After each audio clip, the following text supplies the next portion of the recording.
मिरजेत सहाय्यक पोलीस उपनिरीक्षक बाळुडांगे यांचा वाहनात संशयितरित्या मृत्यूचे कारण अद्याप अस्पष्ट।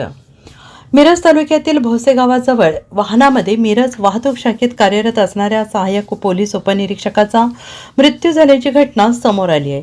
बाळू मुसाडांगे वय वर्ष 55 राहणार विश्रामबाग असे त्यांचे नाव आहे। आज सकाळी नेहमीप्रमाणे मिरज शहर वाहतूक शाखेमध्ये कामावर आले होते।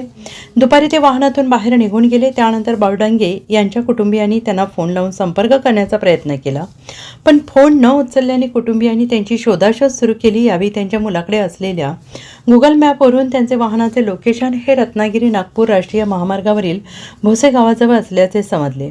तात्काळ नातेवाईकांनी जागेवर धाव घेतली असता बाळुडांगे वाहनामध्ये आढळून आले।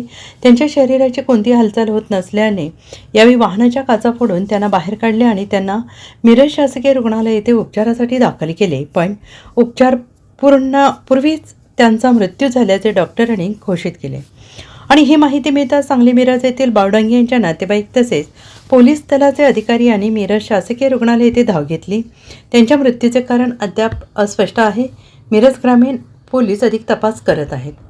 Bureau report SBN Marathi, Miraj.